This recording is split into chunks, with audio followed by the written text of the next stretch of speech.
All right, Nick, I don't have a ready? timer going. Oh, fuck yeah, bud. All right, Nick, ready? Oh, fuck yeah, bud. Jeff, ready? Let's hit it. Let's hammer it home.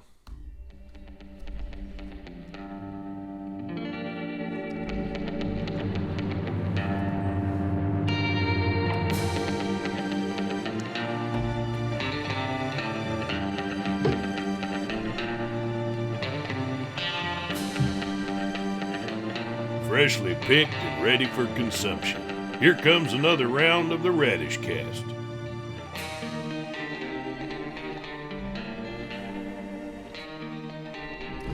Another Radishcast coming in for you. I'm your fearless commissioner and man bun aficionado, Mike Fisher. Along with me, just like every time, I'm my co-host Nick Spillstole and Jeff 55 Gregory. Let's turn some rumors into facts. That's perfect. Still blows my mind. It How? was, actually pretty much exactly what I expected. So I'm just disappointed we didn't get some bets going on it. yeah, Feel- I'm not gonna name any names, but Tony maybe dropped the ball on that one. Our bet guy. I would have been think- curious to see if anyone was going to do a sub 5 for me because I No. definitely was not No. going to bet on that. But Honestly, I probably was going to be pretty easily influenced by wherever the line was. If the line was favorable for you, then maybe. But no. How you guys doing today? Nick probably worse than us. Yeah, a lot of stuff. Rough off season so far. No moves and a couple other bad things we'll talk about later on. Oh yeah, we are in the midst of trade season. There's a lot happening on that front, and I don't even know how it's going to shake out by the time this actually releases. But why don't we start off? We had the draft a week ago. Let's start off giving Nick a chance to explain himself a little bit. Nick's Bum of the Week. Spare any change, sir? No, off! Yeah, so we all know the debacle known as my draft. Second round pick. I really didn't do much research, to be honest with you, and that's my bad. I didn't put the league first here in this situation, and I paid for it. Not doing research, just relying on ADP wise. I was just going to look through there and be like, I don't really know any of these names. I'm going to select these next up person. Didn't have rookies clicked on there. So tough look for the boy, and I got to do better, boys. how many times did Mike tell you to get in there and do some work? At A least lot. 5 I mean, times. he even told me about the rookie check button. I didn't know that until after he made sure. I talked to John a little bit after the draft, and he was like, "Dude, you put it in the chat like 4 times that it was bad, and you should do something." And so, yeah, that's kind of on you. But since we're talking Totally. draft, let's jump right into the rest of it. Draft Day Darlings. So our draft day darlings, we did a little bit of a segment like this earlier in the offseason talking about who we were interested in coming into the draft. Jeff, why don't I toss it to you first? How'd you feel about your draft and maybe anybody else's you liked or didn't like? Yeah, for me personally, I was at 1.04, so I had about 3 guys that I was considering and just going to kind of wait and see how things fell. And, I was a little surprised that Troy made that move with you, Mike, and got up in front of me. I think I had settled on, it was kind of up in the air still going into it till the last hour, but I think I had settled on drafting Pitts, and when he went 1.03, I was a little surprised, but I like ETN too, and I think it's probably a better fit for my team to walk away with that. But I can see where Troy's coming from, and no real surprise where John went with 1 and 2. It was a pretty nice top wide receiver, a nice running back for him there. It's interesting because I had Pitts going to Joe. That was how I mocked it up.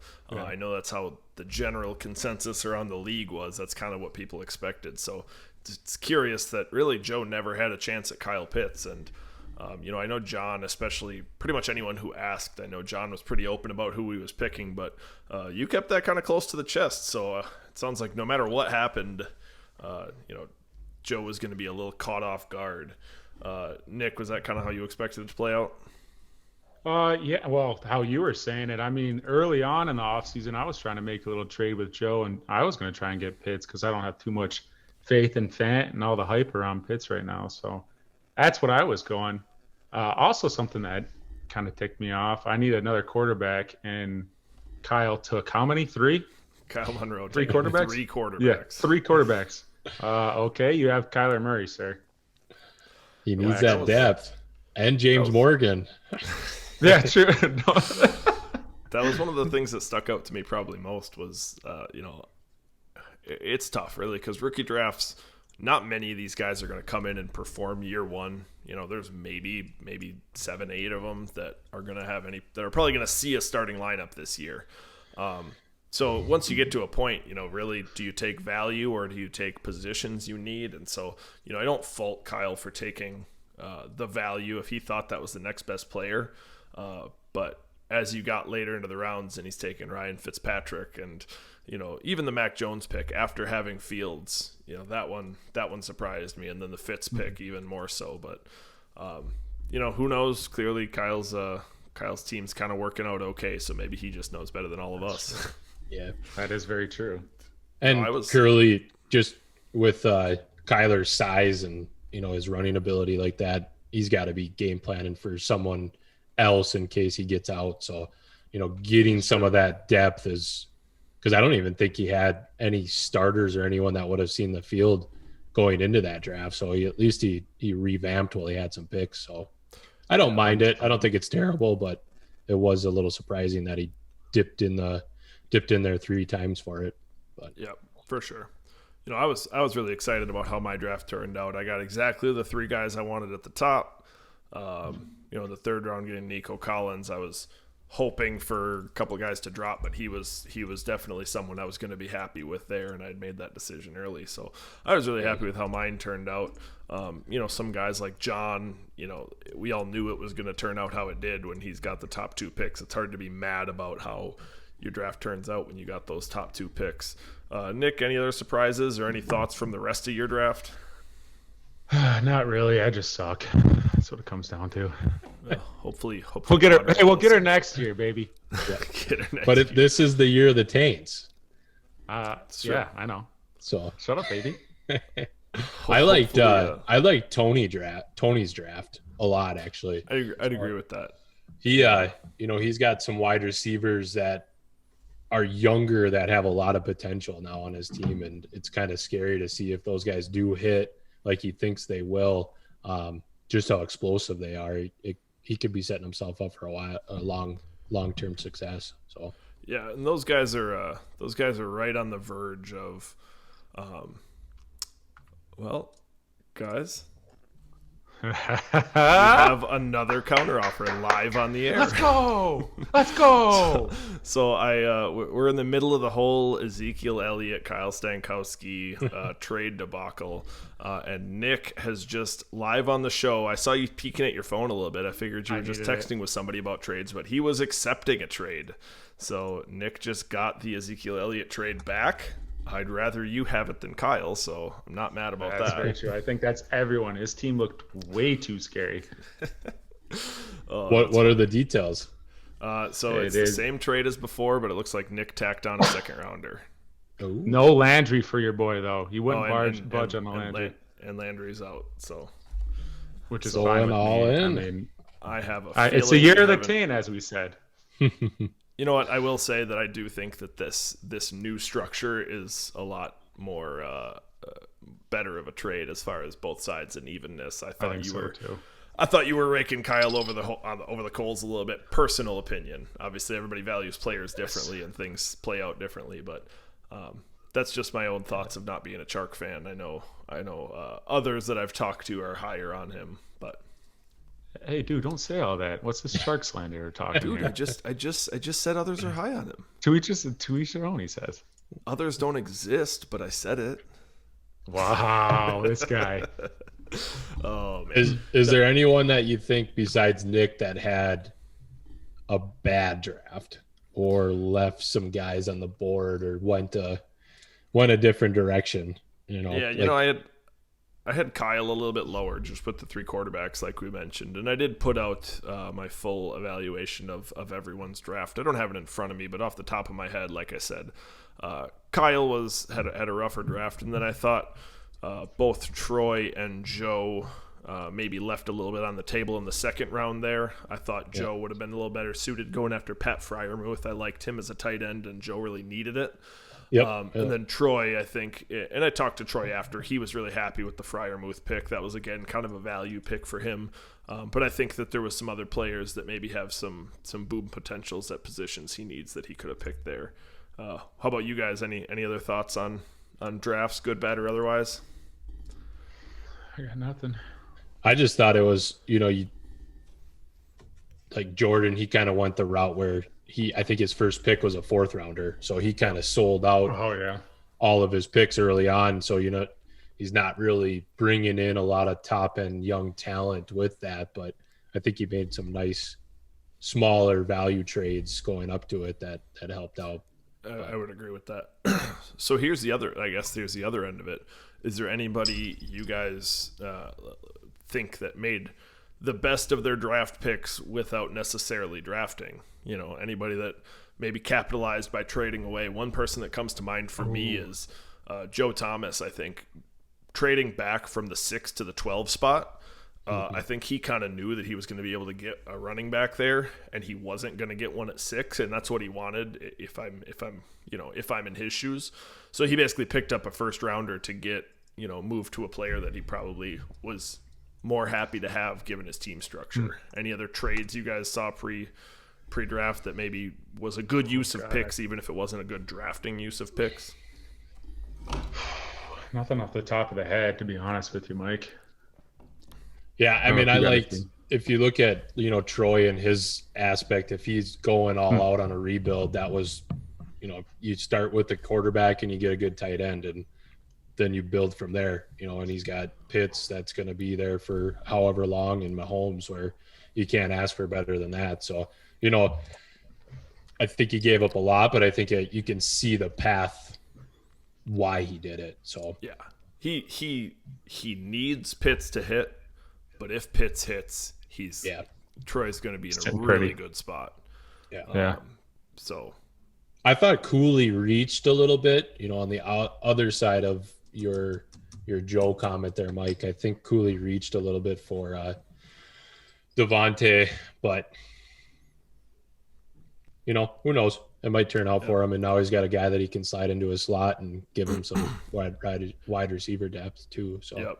And it's just like we always say with trades, it's going to be really curious 1 year down the road, 2 years down the road, how this worked out. We won't truly know on a lot of these people for a little while. So, all right, I think we've talked draft a little bit enough. Why don't we hop on to another segment? Jeff's Keep On Cooking. Who wants some man meat? I do. I want some man meat. Jeff, I know this is typically a during the season thing of who you like player year week over week. So why don't you tell the folks how this is going to be an off-season segment for today?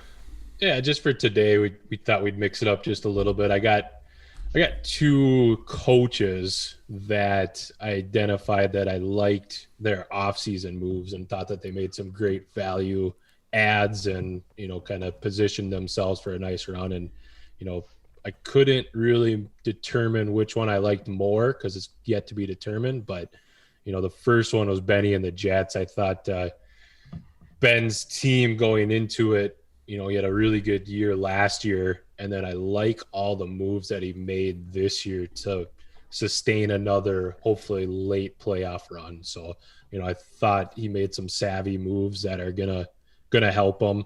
And then the other guy that I think is just going to keep on cooking is you, Mike. I think getting Henry on your squad is for this year is, that's a huge addition there. So Tom Brady too, on a smaller side of things, bringing him in, he's got another year or two, I think, of top fantasy performance. So I think he's going to keep on cooking. And don't forget George Kittle, Jeff. Yeah, how can I forget George Kittle? Okay, we get it. So you made good moves. Your team's good. Yeah, just to rewind to Ben's too. So you're talking about Ben. He turned a first-round pick into Mike Gesicki, another one into Tyler Lockett. The Fuller for Boyd trade was, probably a toss-up depending on what kind of player you're looking for. But yeah, definitely good moves by him too. Yeah, and I think those don't jump out to you like, oh my God, he just brought in a Kittle or brought in a Derrick Henry. But I think they're additions on his team that's gonna. I think it's going to pay out for him. So, well, yeah, I mean, and that's the difference, right? You had a third place team last year, adding a flex piece that he needed, adding a little bit more tight end to his tight end room that he needed, and then you have a third to last place team and me that added some pieces. So, one of these things is not like the other. So, just because he didn't make the same moves doesn't mean he's not positioned better necessarily. So, yeah. So those are my two Jeff's. Just keep on cooking candidates for the offseason. I love it. Nick, any thoughts? Anyone you thought you're surprised Jeff omitted or surprised he included? No, I mean, well, we're still. I've told you time and time again, I'm still roster baiting over your roster. I don't know if that's gay. I don't even care. I don't even care. Rosters don't have a sex. It can be any way you want it to be. Oh yeah. All right, guys. Well, let's hop into the third and final off-season edition. Divisional Deep Dive. You, you, you. You're cool. And you, I'm out. The Divisional Deep Dive. So I purposely saved this division for last, and that is the newly named DT division. Because I really did at the start of the offseason think that it was the tightest, and so I really wanted us to talk about it at the end after the draft and after everything had shook out, because I think it's going to be curious. So real quick, I'm going to jump through how we had the other divisions played out. So, I had my division laid out as me, Cooley, Jordan, Troy. I still stand by that. I think that's going to be how that one finishes out. And then I had Nick, your division, as Ben, Stank, John, Nick. This one's going to hinge on this trade. It seems like no matter what, Stank's getting rid of Zeke, which I think drops him to last for me. And Nick, if you pick him up, you're jumping. You might jump, Ben. That's going to be. I'll have to really look at it if this trade goes through, but it's going to be a fight for Nick and Ben at the top. Followed by John and then Stank at the end. Jeff, what's changing for you? So you had in my division Cooley, then me, then Jordan, then Troy. How's that one feeling for you? I gotta jump you in front of Cooley, but then keep everything else the same. I still got Jordan in front of Troy. I don't think Troy's done making moves, but yeah, Mike, I can't ignore what you did in the offseason, so you get a definite bump from second to first. I will say I do really think that the Jordan Cooley is maybe a little closer than it feels. Yeah. I think that's a really those two are pretty competitive teams. I think those are going to be two teams that are probably have the chance to be playoff teams. It's just going to come down to who stays healthy. I mean, I like Jordan's really team, is. and if he's healthy, I mean, I don't want to play him. So, I have a hard time with Cooley. The champ, I should correct myself, and Jordan, but right now I'm going to put the champ in front of him. And then you in Nick's division, you had Ben, Stank, John, Nick. How are you feeling about those picks? I'm still going to roll with Ben because I do like his team. I got Nick if this trade goes through, which I think it will. I think it's a lot more even of a trade. So I got you at second, then Stank, and then John. So I still think I like John's team. They're young. I think he's about a year or two away from really being pretty dominant. So I'm going to put him last. Definitely.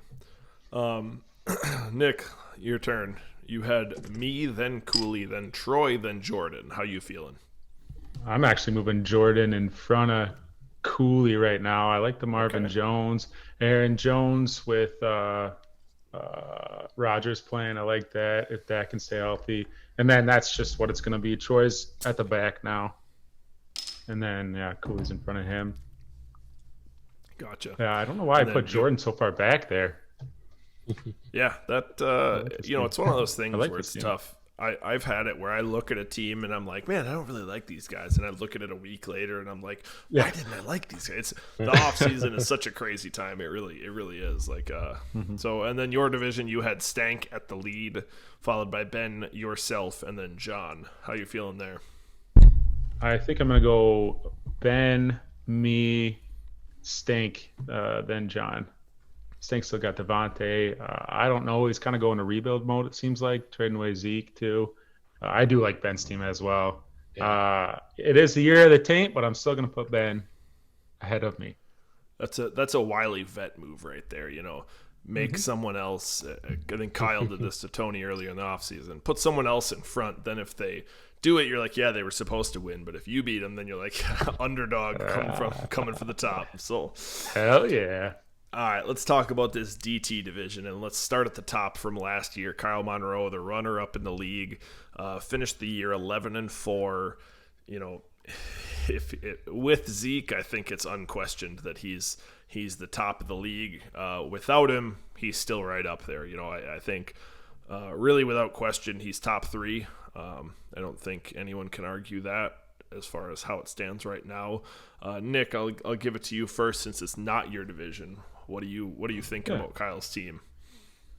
Oh yeah, I mean he's the top for sure. I think that's a no-brainer right now. I like Joe's team, but there's just no one in that division I like more than Kyle's team. You look at that, it's once again roster baiting. With Zeke, it wouldn't even be fair this year if he actually got Zeke. We were talking about that before the podcast. It's like, all right, we know who's going to win pretty much, barring any injuries. But I'll say I had a dynasty league that a guy came into the year with last year with Christian McCaffrey and Saquon Barkley as his top 2 running backs. He had Kenny Golladay at receiver. Oh my God. He had, as far as guys that got hurt, he also had Robert Woods and Adam Thielen, Lamar Jackson quarterback. He was good God.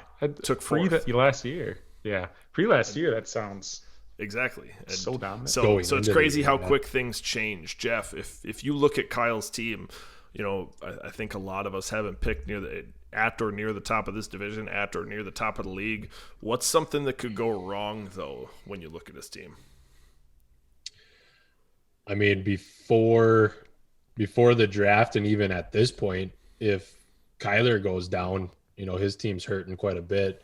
I think he could get by with Fitzpatrick now that he picked him. And before this trade, kind of the same thing. If Chubb were to go down, I don't love his team. So he's got enough wide receiver depth to make things work if he fell on injury. But I think if his quarterback and running back rooms got banged up in any way and had a significant injury, I think that's where I would be concerned with it. But yeah, and I look at it similarly. I think if you were gonna look at this, then you got a nitpick to find something, right? Yeah, obviously right, exactly. Anybody can get injured, but he is very reliant on that Arizona offense. If when they have bad games, he generally has a bad game. You saw it in the championship game last year. Arizona was rough and he ended up losing to Cooley, and so it can really happen any week. And so obviously, injuries can happen, but just seeing how reliant he is on one team with 3 players from the same team, that always gives me a little bit of pause. I don't really trust Odell and Cole Beasley as my flex guys. There's not guys I like. So that's going to be another question for me. But let's not forget that Kyle traded Julio Jones for Diggs, I think straight up. So straight up. Had that not happened, think of Diggs on this team at 27, 28-year-old, whatever he is. It'll be curious if trading Tyler Lockett away ends up coming back to bite him. He got rid of him for a 2023 first, and that leaves him having to play Odell and Cole Beasley every week. 2 guys that are getting, Beasley's getting up there in age, and other than last year, which, he was good last year, but he wasn't amazing. But other than that, he's never really been a reliable non-PPR fantasy option. And Odell coming off a huge injury, been underperforming the last couple of years. It'll be interesting. Let's jump down to the next one. So Tony finished the year 4th 10-6 on the year. Was one game away from getting a bye week that maybe could have changed kind of his outlook on how that year turned out. But overall, the playoffs weren't friendly to Tony, going down and then losing in that third place game. But still a solid team. Michael Thomas is hurt now, which hurts him. Yeah. But I did hear a report today that Michael Thomas was ahead of where he should be in his recovery. So, if Michael Thomas, let's say 6 weeks, let's call it, they put him on the PUP, he's out for 6 weeks.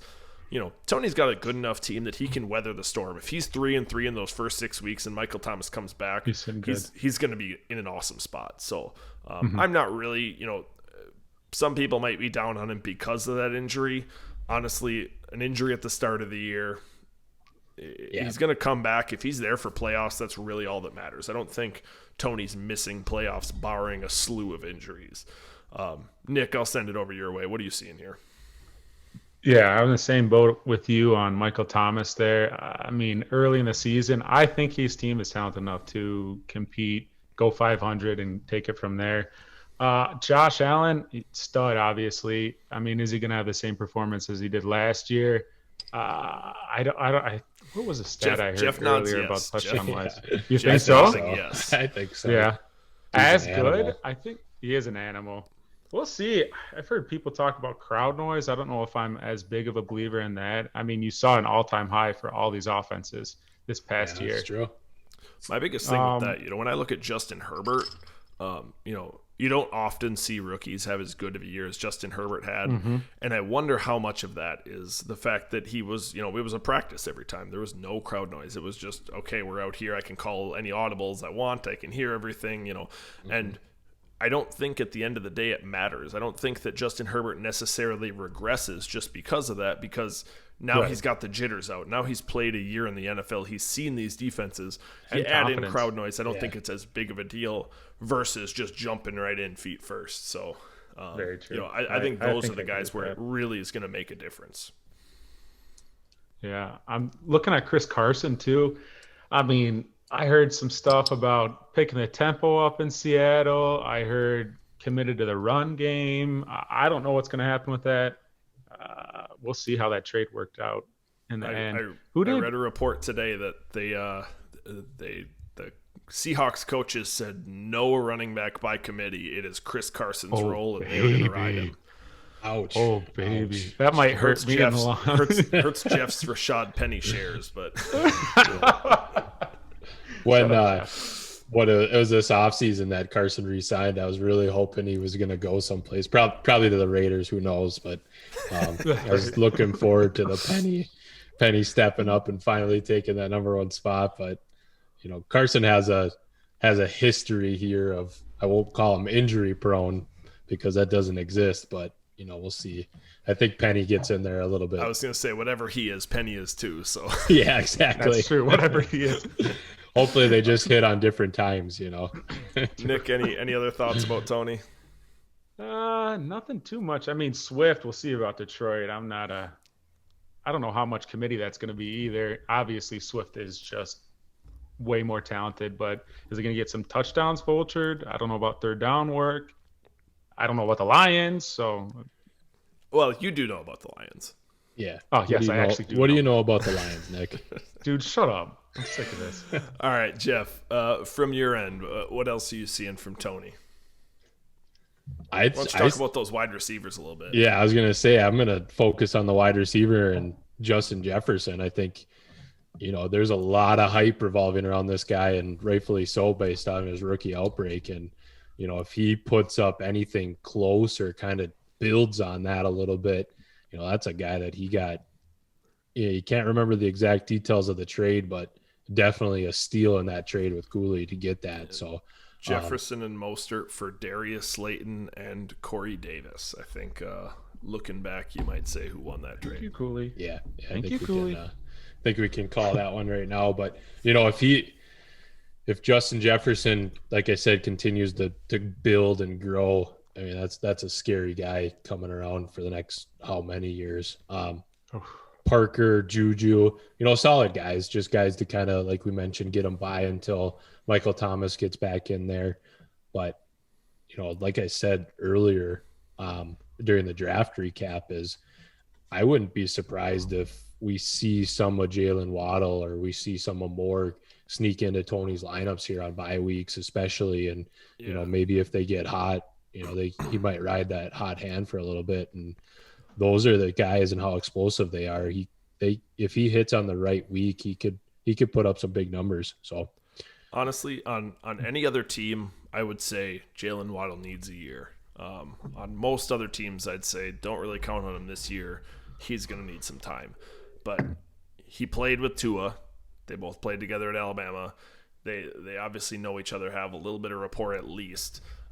And that wide receiver room is going to be open. You know, you see Will Fuller suspended week 1. If nothing else, he's going to have a chance to prove why I deserve more targets in that game. So, so he's a guy I think is definitely going to see the field for Tony this year.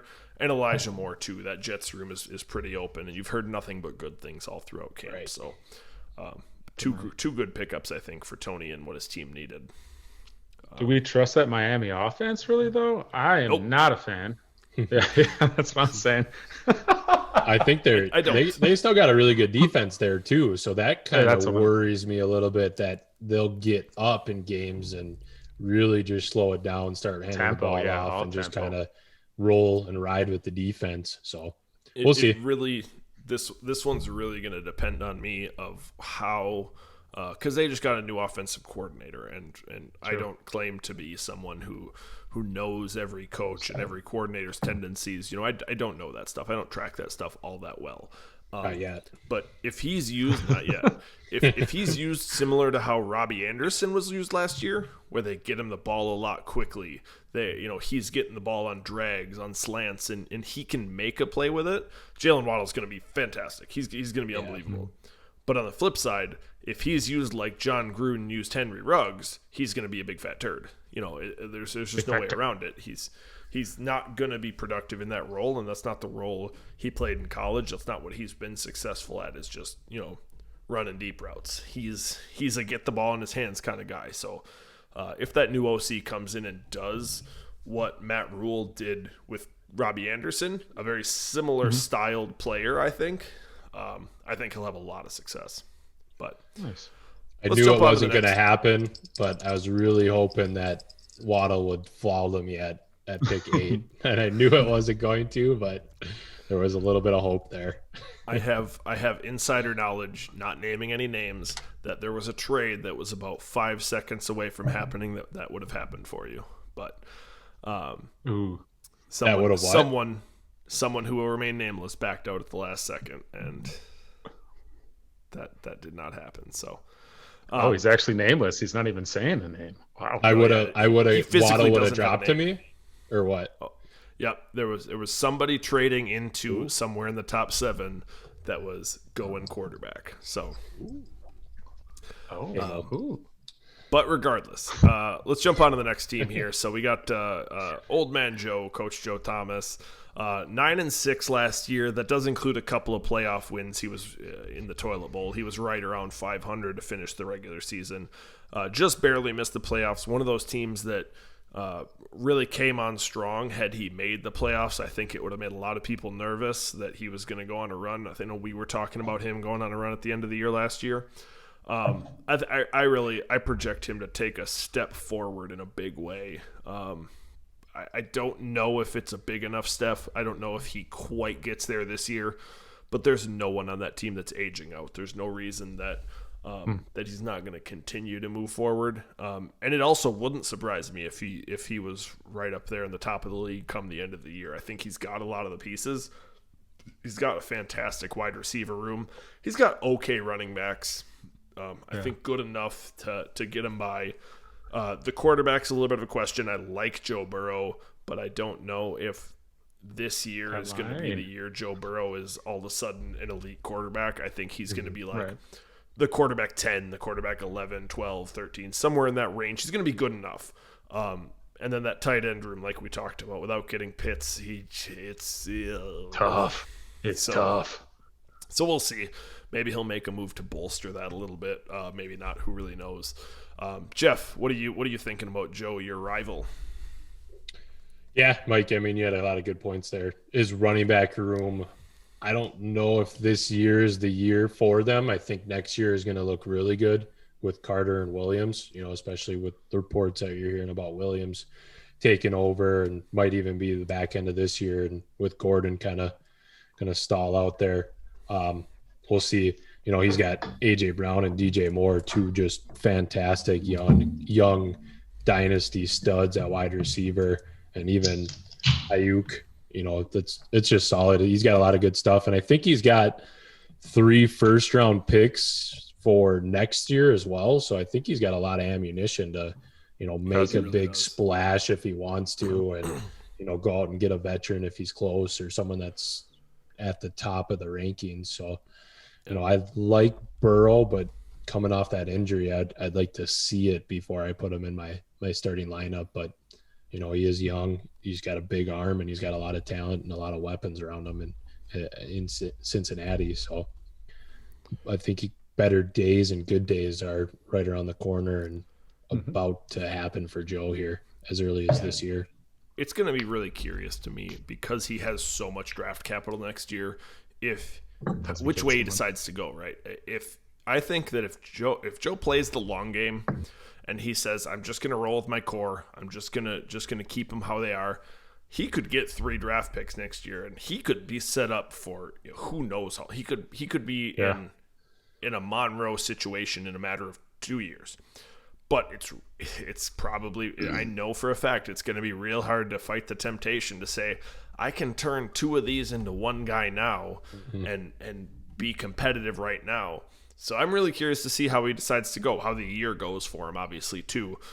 If he feels like he's one player away, why wouldn't he? But at the same time, now that we've got a rookie draft under our belt and you can see what those picks are worth, if one of his picks turns out to be a top 5 pick and one ends up in the middle and one ends up near the end, like, he can really round out that roster. So I'll be curious to see. Nick, how about you? What are you thinking about Joe?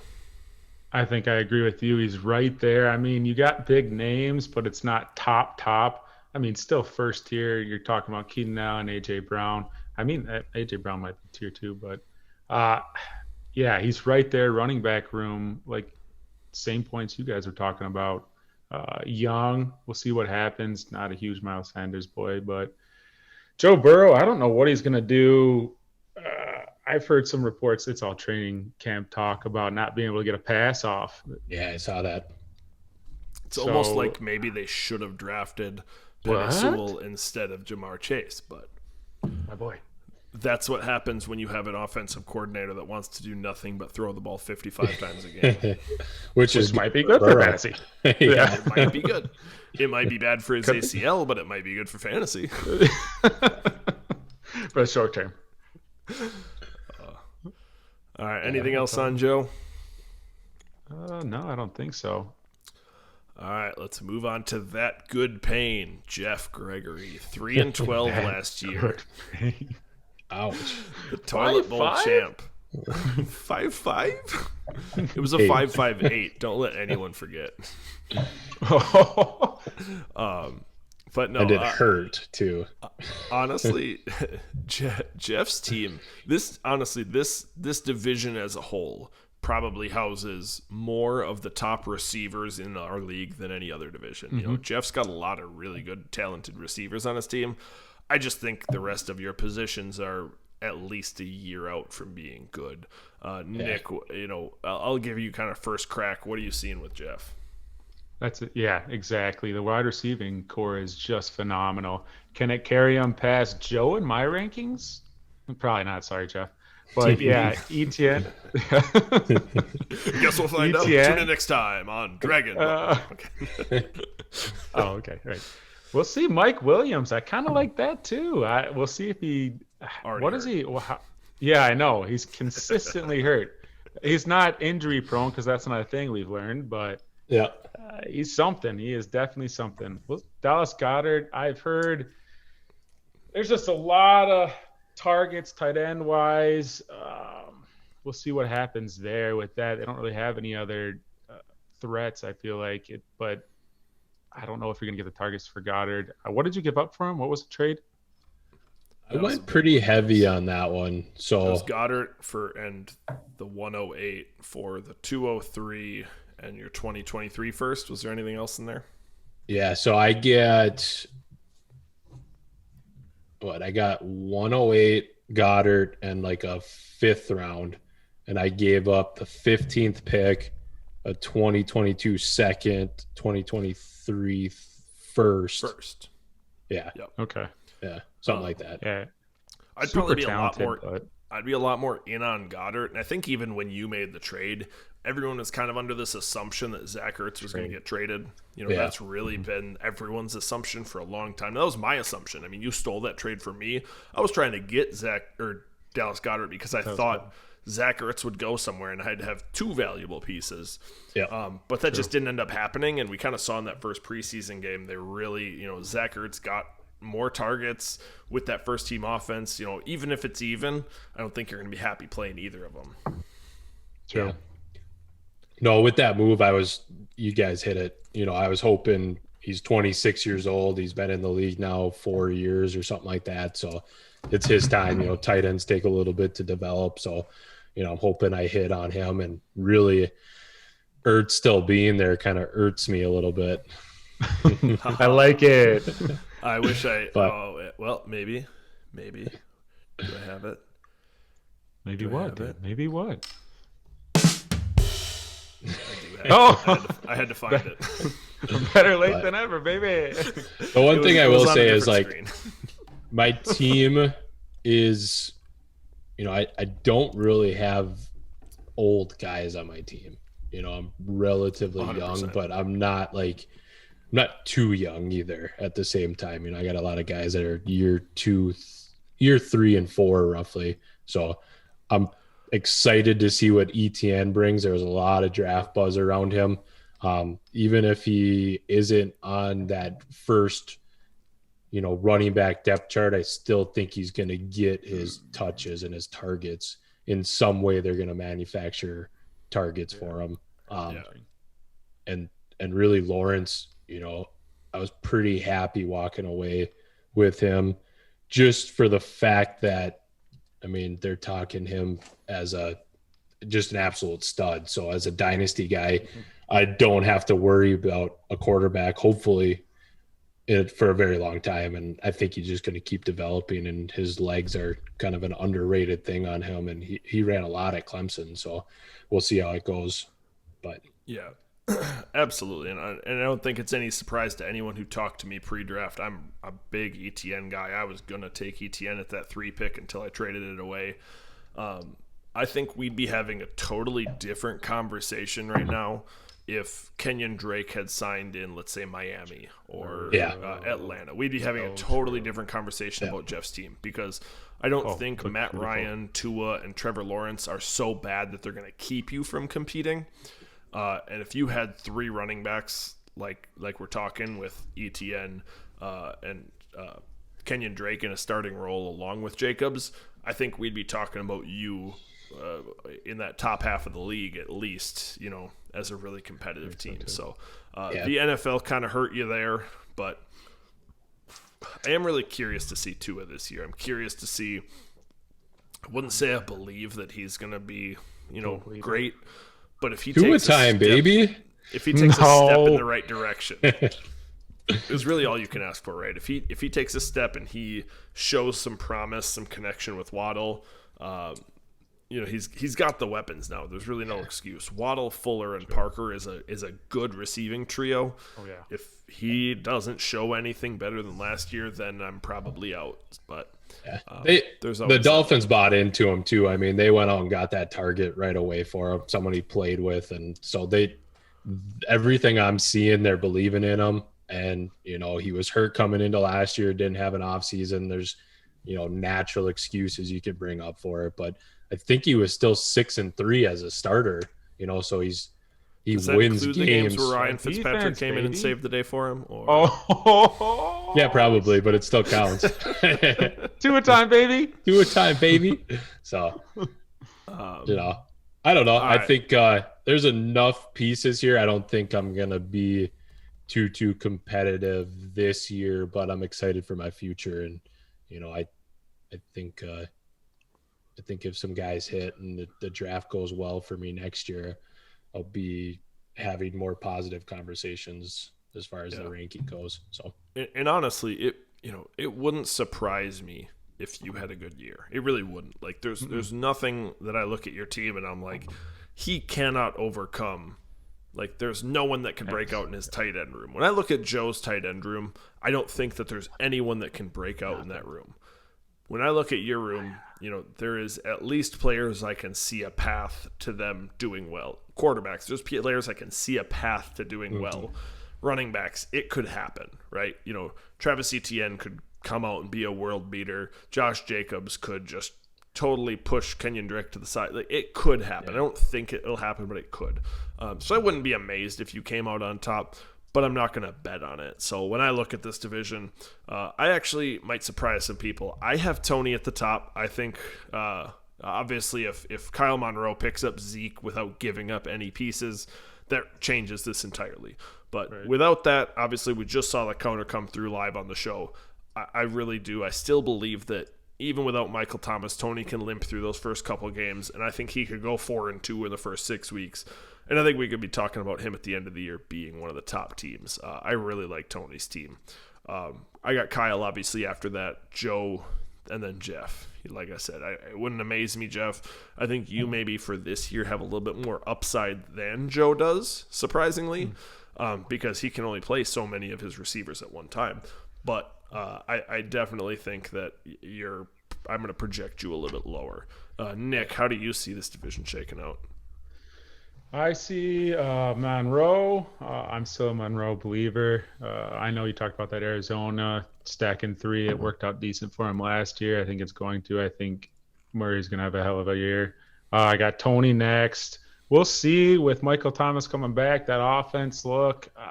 Who's going to be the starting quarterback? Is that going to impact target share? Is it going to be more dump-offs to Kamara? If it's Winston, I'm sure Tony will be super, super happy because he can just fling the ball over the place. Yeah, he doesn't care. Then I got the little Jeffrey. You did jump. Ooh, you talked me into it. I did, or Jeff did?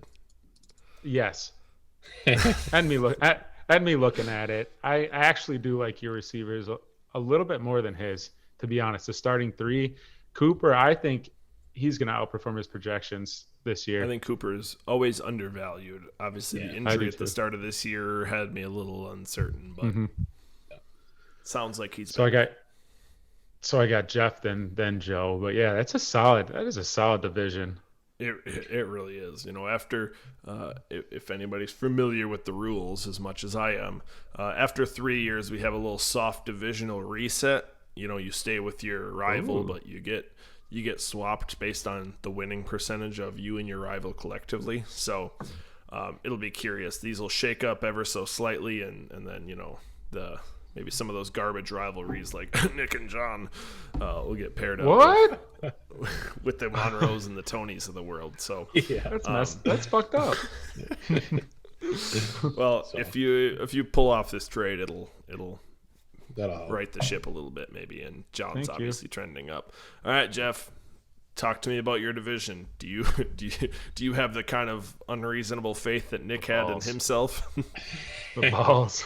Well, I just gotta say it. I mean, when I look at this division, there's 3 teams here that could easily make the playoffs. So I think that's kind of.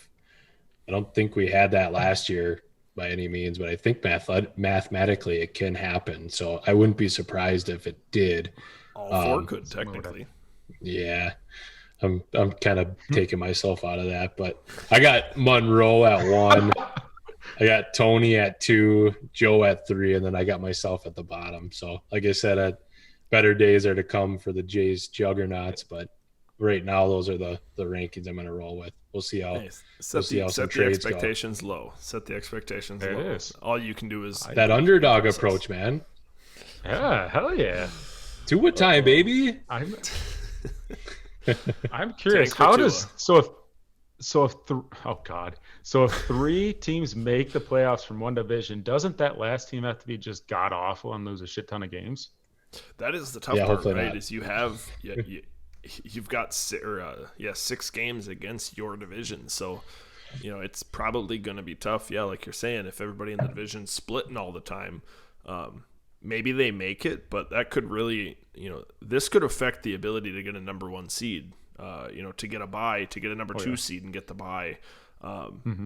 It wouldn't amaze me if there was a little bit of internal beating up and, even though Monroe's got a great team or Tony's got a great team, they come out with 3-4 losses and end up sliding to that number 3 spot because the other 2 divisions had a team that just, pulled away. So it could end up coming to hurt them a little bit. All right, boys, we got one more thing, we got to do it. Ask me the questions, Bridgekeeper. I'm not afraid. This here's Mike's. Will it happen? So, Mike, there's a lot of buzz around these rookie quarterbacks and how they're ready to come in and play. Will any of these rookie QBs finish as a QB1 inside the top 12 rankings?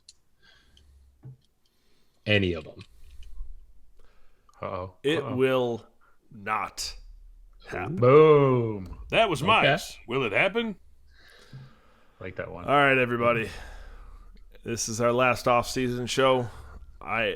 So it's weird. We haven't recorded in a while, and I am pumped for football. Every time something little happens, the draft happened, this happens, I just get so much more jacked up. I don't think I've ever watched so many preseason games in a weekend in my life. I'm so ready for this to start, boys. But with that, we'll be back to regular shows before you know it. And good luck, everyone, unless you're playing one of us.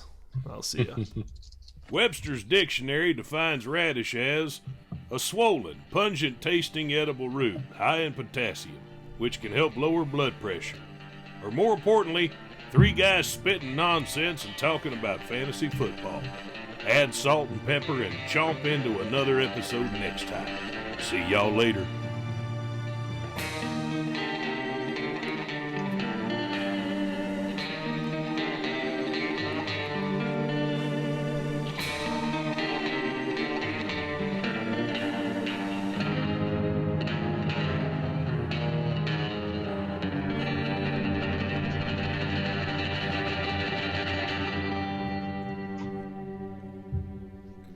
Mullet, baby.